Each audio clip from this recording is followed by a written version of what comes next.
Welcome back. I hope everybody had a good night's rest. I hope you enjoyed last night's program. I have to again thank everyone that was involved in putting it together. Hadley, you did a wonderful job doing organizing all of the artwork. And yep.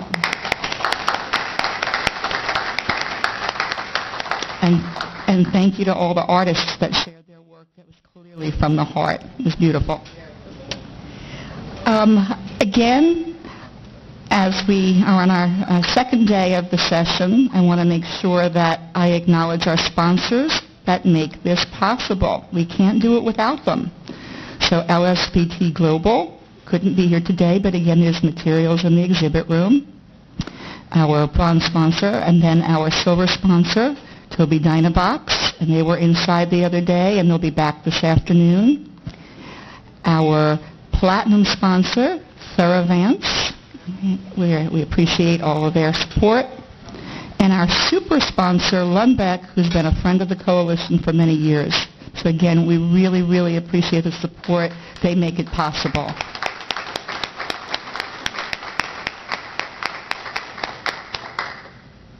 Just a few small reminders, some business reminders.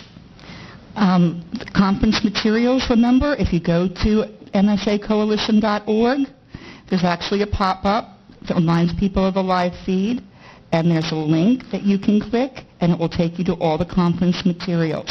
Right? So the PowerPoint, some of the handouts, all that's there for you and will stay there for you.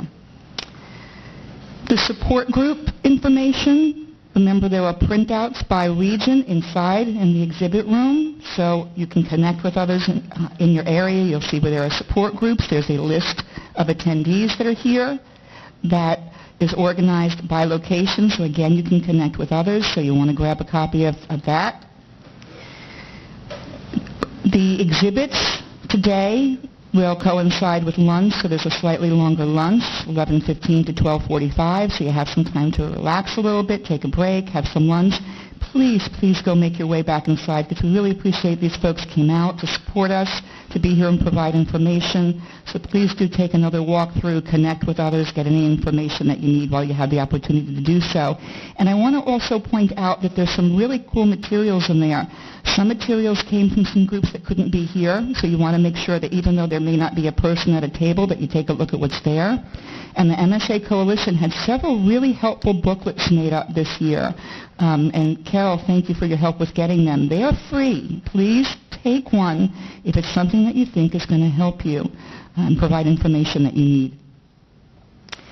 The conference evaluations that were in your programs, each year we try to improve based on your feedback. So please, we really appreciate your completing them and returning them to us at the end of the day.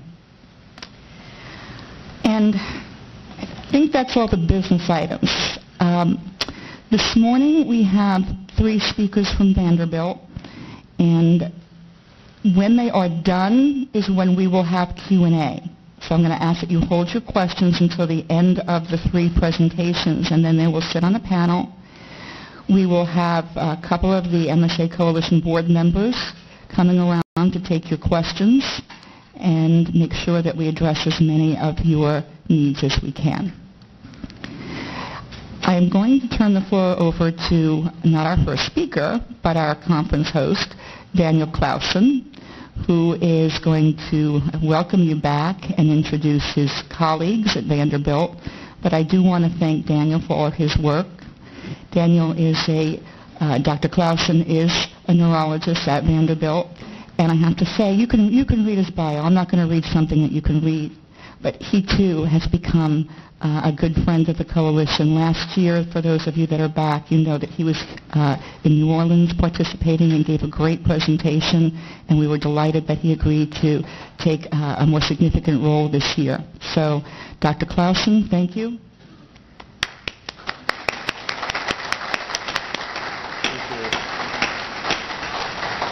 All right, so everyone's feeling good today? Everyone ready to learn something? Did you bring your notebooks? So we're not the only ones here. There are actually a lot of people on Facebook Live, and apparently last night we had 700 people watch the event last night. So good job on getting that going. So if you're on Facebook Live, hello. If you're in Russia, hello. We've got a good session this morning that I think will kind of help you realize that dealing with MSA is a very multifaceted clinical problem. We're going to start off by talking about autonomic symptoms. It's not a word you use in your vocabulary very often, but at the end of this talk you'll learn a bit about the autonomic nervous system and how we manage it. And then we're going to go to some very exciting new work with new therapy to use to treat autonomic symptom, and then we'll end up with the most exciting thing, which is me, motor symptoms. Yes, all right, self-gratification. All right, so I want first to introduce a very dear colleague, Dr. Amanda Peltie, who works with me as a neurologist and treats a lot of our patients that have autonomic symptoms. And she has been at Vanderbilt for a number of years and sees quite a number of patients with autonomic dysfunction. She leads the fellowship program for neuromuscular training, so she teaches a lot of physicians on how to do this kind of work, and she's a very knowledgeable clinician, so ask her really hard questions. That's her job. So the first talk is going to be on how to manage autonomic symptoms in multiple system atrophy. Dr. Peltie, thanks for coming up.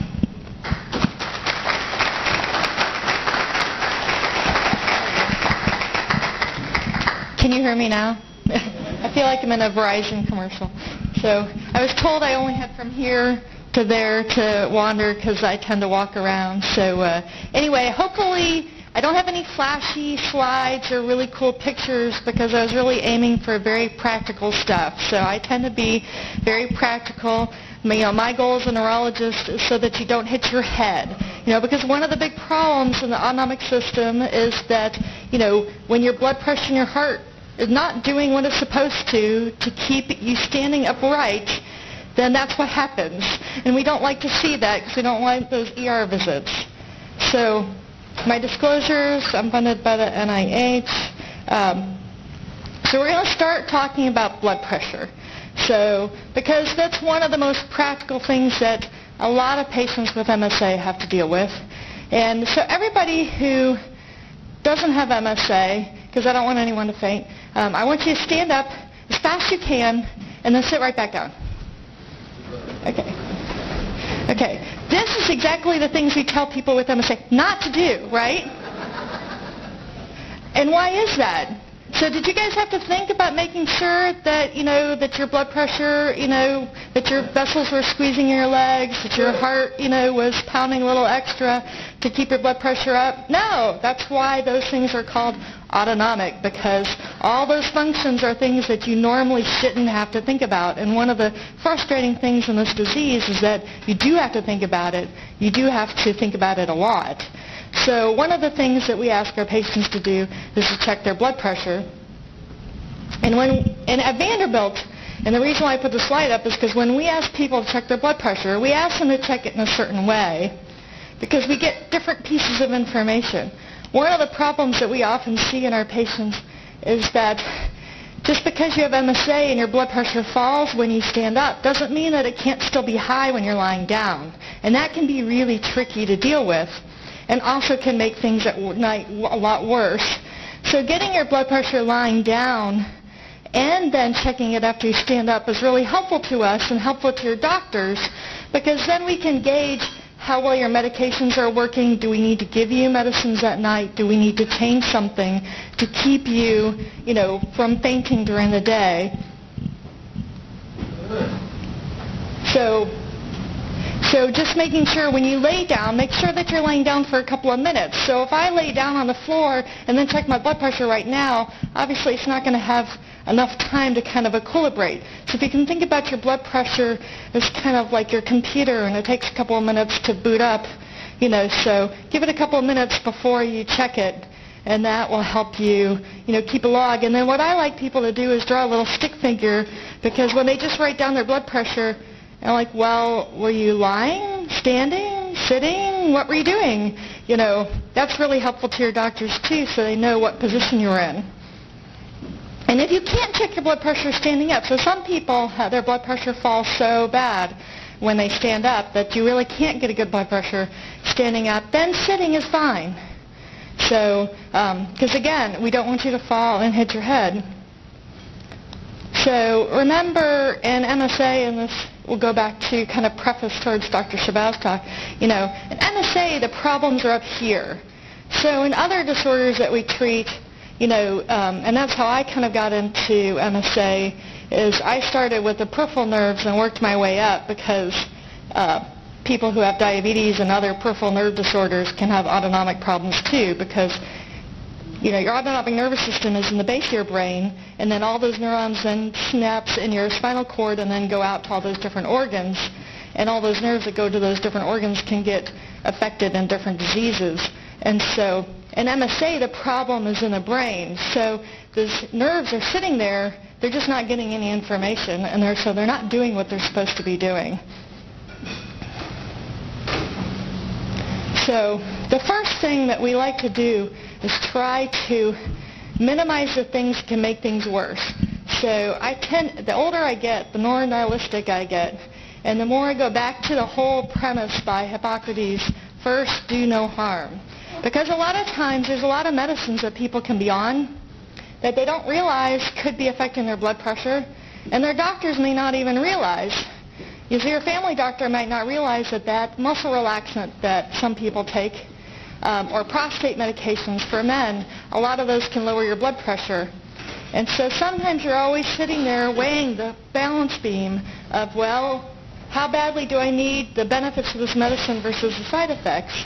There's also medicines that people take to sleep at night, like trazodone, that can also lower your blood pressure. And then the other things that we don't think about is so that now that you just ate this really big breakfast and had lots of carbohydrates, guess what? That can do to your blood pressure. It can lower your blood pressure. And so some people really find that especially a carbohydrate-heavy meal, can lower their blood pressure. And so keeping away from carbs or avoiding carbohydrates, during the day sometimes can help minimize those big drops.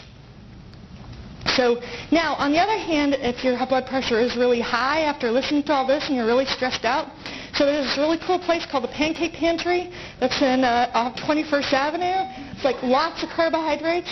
So if you want to lower your blood pressure real fast, sometimes the CRC nurses will actually get people and will recommend that people take like actually a snack at night to help lower their blood pressure when you need it to be lowered. So you can kind of take advantage of these things to lower your blood pressure when you want it, increase your blood pressure when you want it. So the second thing that we try to do is to do things that will help increase your blood pressure without medicine. And a lot of these things, actually, you've been hearing about last night. So one of the things that was mentioned last night that Dr. Robertson discovered was the fact that just simply drinking 16 ounces of water can raise your blood pressure. Who knew? I mean, we always thought, oh, it's good to be hydrated, so I'm sitting there drinking my caffeine and making sure I dehydrate myself really well, which is also another thing like we tell you not to do. That drinking water for about 30 minutes will actually raise your blood pressure about 10 to 15 millimeters, and you may not think that's a lot, but that's enough to keep you standing at the sink long enough to brush your teeth in the morning while you're waiting for your meds to kick in. That can make a big difference to you. Now, the trick is it has to be water. It can't be like, Diet Sprite. It can't be, orange juice. It has to be just pure water. So get used to drinking that water because it can be your friend. And what's interesting about that reflex is that it actually has to do with a receptor in the stomach, and it's a reflex that gets uncovered when your autonomic system is not working well, because if you just give somebody saline or just give somebody fluid by vein, it doesn't have the same effect. So, and then the other thing is that if you notice, I tend to pace, but that's because I tend to be, somewhat, nervous and I walk around a lot. And my patients who've seen me in clinic know that I don't sit still very much. And that's one of the things that can be helpful. So if you have to be in a situation where you have to be upright, walking, doing different maneuvers, pretending like you have to go to the bathroom, and hold it, squatting, different things to use those leg muscles to try to get that blood back to your head and keep moving is going to be a lot better for you than standing motionless. So we don't want you to do this because obviously, as you all know, and you guys have lived with this long enough to know that that's one of the worst things you can do is just stand still. The other thing that can be really helpful is using an abdominal binder or high pressure stockings. Now, to be really effective, pressure stockings should be at least 20 pounds, should be a good pound of pressure and should be high. Now, in the South, that can be really hard to get people to buy into that. So, and actually, Dr. Biagioni and Dr. Chabot and Dr. Robertson all found that actually wearing an abdominal binder, you can get even better effect wearing a binder during the day because you have more blood pooling in your abdomen than you do in your legs. So wearing a binder can help, and for women they make this really attractive compression garment. So it's not quite the same amount of pressure, but it's a lot easier to put on your clothes. So that's another option. But that's one thing that can help keep your pressure up during the day when you're up around. And then the other thing is you don't want to lay down when you're, completely laid down during the daytime, especially if you're on medicines to keep your blood pressure up. So, and this is actually a slide from Dr. Robertson's research where he found that you can see if you drink the water that actually your blood pressure will go up. And it only, like I said, lasts for a short amount of time, but that if you do it strategically when you know you have to be up and around, that can be really helpful.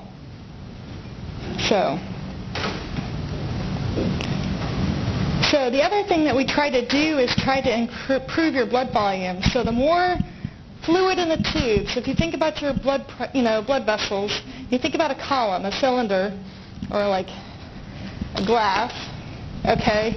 And you fill this with water, okay? Higher the tube is of water, the more pressure you'll have. Now, if you can think about MSA, is that think about like that there's holes in the bottom of the cup because those blood vessels aren't doing a very good job squeezing, so all the water kind of keeps coming out.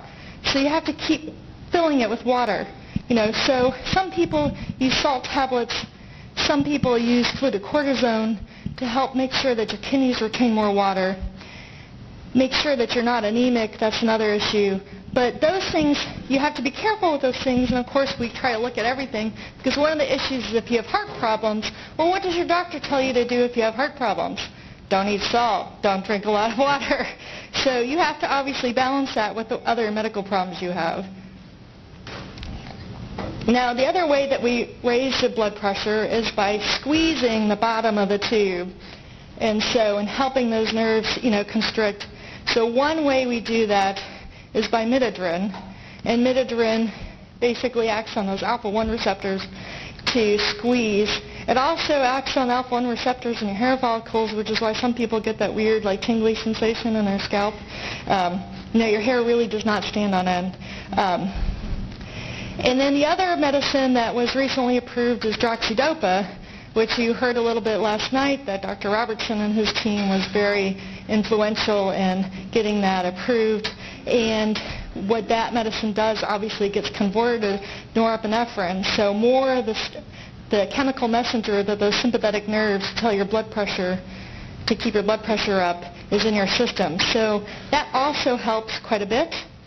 Sometimes it can be a little tricky because of insurance. So Lundbeck works very hard to work on that. But the advantage of these two medicines and the disadvantage of these two medicines is that they're short-acting.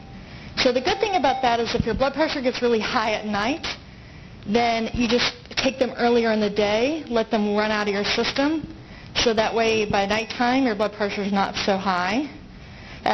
The disadvantage of that is you have to take it multiple times a day because they are short-acting.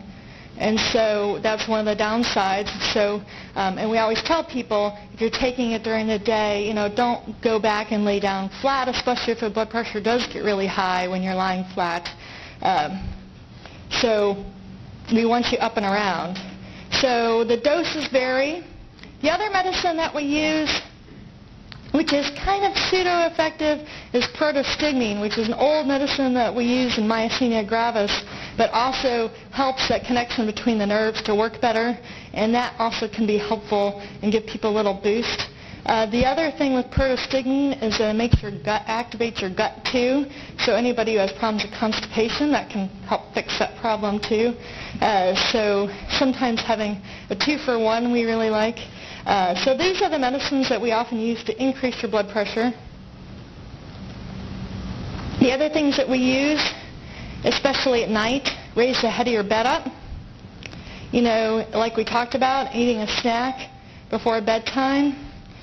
And, you know, minimizing how much alcohol consumption. Remember, alcohol also will make you pee more, and that's the last thing you need is to get up in the middle of the night and go to the bathroom more.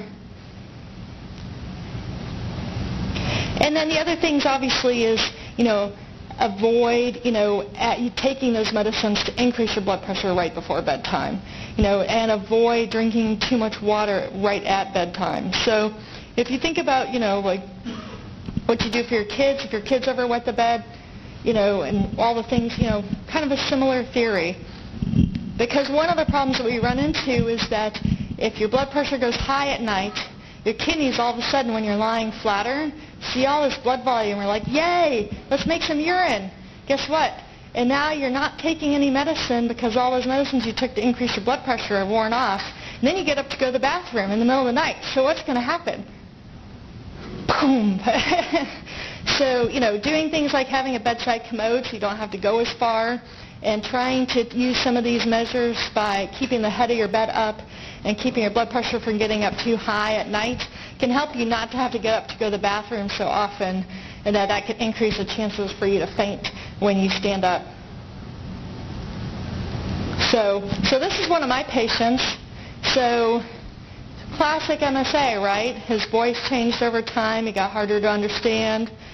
His memory didn't quite work as well. Doesn't tolerate the heat. So one of the things that we don't talk about often is, you know, heat is often a big problem. Living down south can be a big issue. Urinary problems, facial, you know, not moving his face as much. So he had the Parkinson's version of MSA. So all these things affected his blood pressure. So, you know, he was on clonidine, he was taking food, he was taking medicines, you know, different medicines. So one of the things that we try to do is try to make sure, sorry, I'm not sure what happened to my slides here, is to make sure that he, you know, was not getting too high of blood pressure at night. So one of the other things that we sometimes end up having to do, which seems kind of contradictory, is to add medicines at night to lower your blood pressure to keep that from happening. So sometimes we'll give people clonidine at night, sometimes we'll give people nifedipine at night, sometimes we'll give them nitrates or, you know, other blood pressure medicines.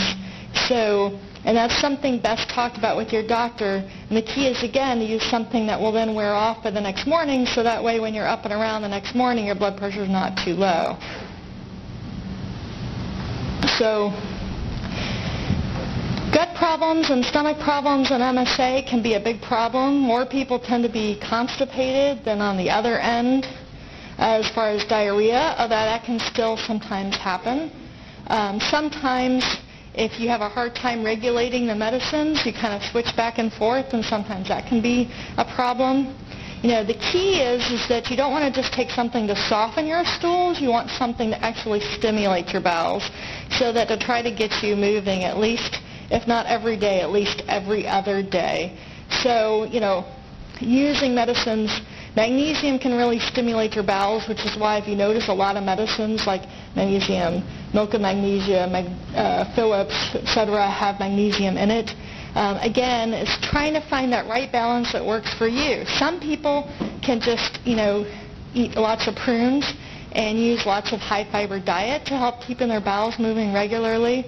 That obviously, you know, sometimes if people end up using feeding tubes, talking to your nutritionist about using a formula that actually has more fiber in it can help, because sometimes the supplements that we use to help people can actually change their bowels. And then there's other medicines you can use to slow your bowels down, but like I said, those usually aren't as big of an issue. So that's one thing to think about and bring up with your doctor, if that's becoming a real problem. Because the problem is that if your bowels get backed up, then you get really bloated and nauseated, and that does not make you feel very good at all, and that causes lots of other issues. So bladder issues and genitourinary issues and MSA are a big deal. So one of the trifecta ways that we diagnose MSA is, do they have autonomic problems? Do they have motor symptoms? Do they have bladder symptoms? So almost everybody, like the urology nurse, Ms. Bree, that talked yesterday, mentioned that 96% of MSA patients have problems with their bladder. So it's very common. One of the big problems is that a lot of the medicines that are used in early stages to help relax your bladder can also lower your blood pressure and affect your blood pressure and heart rate. So a lot of times we end up recommending people to cath themselves, because the other problem is that their bladder gets distended, it doesn't empty, all that urine is sitting there and gets infected. And so that's why a lot of times people end up having to go to cathing themselves, and learning how to cath themselves is not the most pleasant experience in the world, but definitely, having a urinary tract infection is not the most pleasant experience either. And so trying to avoid that, by self-cathing regularly to make sure your bladder is being empty is really important. The other thing is, some people get to the point of working with a urologist to get a permanent suprapubic catheter to basically offload their bladder and basically kind of work around it, and that has its own problem. So working with a urologist who has some experience with patients who have what was termed a neurogenic bladder is really important. If you just go to a urologist who all he's dealing with is prostate issues, that may not be as effective, especially for men. If you go to a urologist and you're telling them you're having problems peeing, a lot of men have prostate enlargement. All the medicines that they use for prostate enlargement can lower your blood pressure. So it becomes a huge problem. So you have to, educate, and it's unfortunate when you have to educate your doctor, on your condition, but sometimes being your own best advocate is the most important thing. And then the other thing is, I will say a word about erectile dysfunction, which is a big issue for men and married couples, is that, you have to be very careful with those medicines because they can worsen your blood pressure and drop your blood pressure. So, so that's another thing that you want to talk to your doctor about, if that's something that you want to take, and how do you adjust for that, or can you take that safely. So it's something that, obviously we don't want to completely avoid, and we recognize it's an important part of life, but on the other hand, you have to be safe about it. So I think I have taken 20 minutes of time, so I'm right on time.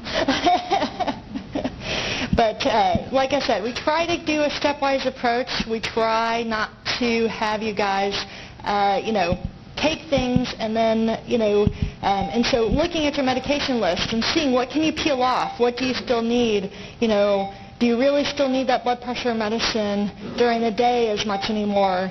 And talking to your doctor about that can be really helpful, because most of the time less is more. So instead of taking 5 medicines when you can only get away with 2, isn't that much better? So trying to minimize how many blood pressure medicines you do have to take is always the best. Monitoring your blood pressure is really helpful to give us data on what to suggest, because it's hard to guess. Some people, the range varies quite a bit. So some people's blood pressures can drop for quite a bit before, and they don't ever pass out. And some people, their blood pressure doesn't drop nearly as dramatically, and they have more problems. And so, having some guidance for your doctor as far as how you're feeling and what your blood pressures are doing, and kind of keeping a log and kind of paying attention to these things. So, for example, paying attention if you eat a high carbohydrate meal, and if you notice afterwards that your blood pressure, you feel really faint after that. The good thing about that is actually as medicine, sometimes like Dr. Shabao found that, acarbose can sometimes help. But again, you have to talk to your doctor about those things. You don't want to just, randomly start those things on your own. And sometimes, like I said, you can use those tricks to your advantage. So if your blood pressure gets too high, if you overdid your medicines during the day, what can you do to lower your blood pressure? Get up. If you stand up, that will lower your blood pressure. So if you overdid it and your blood pressure is like 200, guess what? If you, get up and let it drop, rather than taking another pill, sometimes that's the best thing you can do is to, use things to, it's unfortunate that you have to think about your blood pressure. So I will say that everybody who I work with, and Bonnie just walked in, so Bonnie taught me almost everything I know about managing blood pressure and all the symptoms for our MSA patients. And I learned so much from Dr. Robertson, Dr. Biazzoni in the corner, Dr. Sabao, and Dr. Muldowney, and Dr. Raj, who was our colleague before. So with that, I will hand the mic over.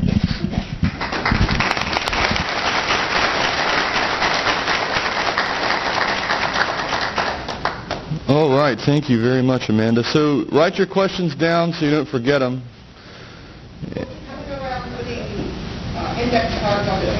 Okay, do they have them or do they not have them yet? Okay, are you going to bring them around now? Okay, so time for the filler. Where are y'all from? All right.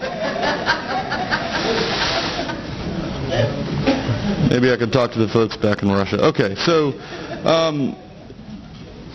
write your questions down on these cards that are coming around, and we'll pick them up, and at the end of this session, we'll go through the questions and see if we can answer them the best of our ability.